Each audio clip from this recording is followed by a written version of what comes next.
छुटपुट सामान खरीदना हो या किसी कैफे में बैठकर कुछ खाना हो या किसी को पैसे देने हो, जो सबसे पहला ध्यान जहन में आता है वो आता है कैशलेस पेमेंट का, यानी भारतीय यूपीआई का। भारतीय यूपीआई आज देश तक ही नहीं बल्कि विदेशों में भी अपना डंका बजा रहा है।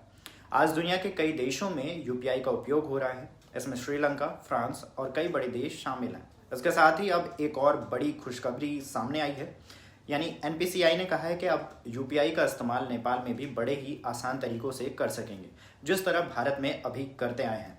आपको बता दें, नेपाली करेंसी में पेमेंट, ऑनलाइन पेमेंट और सीमा पार लेन देन की समस्याएं खत्म हो गई हैं। एनपीसी ने अपने बयान में कहा है कि पहले फेज की साझेदारी के बाद भारतीय उपभोक्ता यूपीआई बेस्ड ऐप जैसे पेटीएम, फोन पे, गूगल पे आदि का इस्तेमाल करके नेपाल के कई बिजनेस स्टोर्स पर यूपीआई के जरिए ऑनलाइन पेमेंट कर सकेंगे। एनपीसीआई के अनुसार भारत और नेपाल के बीच सीमा पार लेन देन के लिए UPI NPCI international payment limited, NPCI की अंतर्राष्ट्रीय शाखा और नेपाल के सबसे बड़े भुगतान नेटवर्क पेमेंट सर्विस लिमिटेड द्वारा इसे लॉन्च किया गया। शुरू में भारतीय उपभोक्ता इस साझेदारी के प्रारंभिक चरण के हिस्से के रूप में नेपाल में विभिन्न व्यावसायिक दुकानों पर सुरक्षित और सुविधाजनक भुगतान करने के लिए यूपीआई इनेबल ऐप्स का उपयोग कर सकते हैं। इसके साथ ही एनपीसीआई ने आगे ये भी बताया कि फोन पे नेटवर्क व्यापारी भारतीय ग्राहकों से यूपीआई भुगतान सहजता से स्वीकार कर सकेंगे।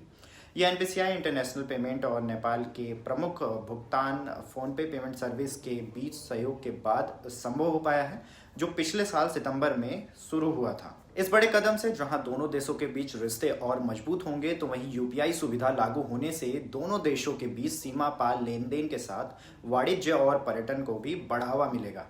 इस खबर पर आपकी क्या राय है, हमें कमेंट कर जरूर बताएं। देश दुनिया की तमाम खबरों के लिए देखते रहें इन खबर।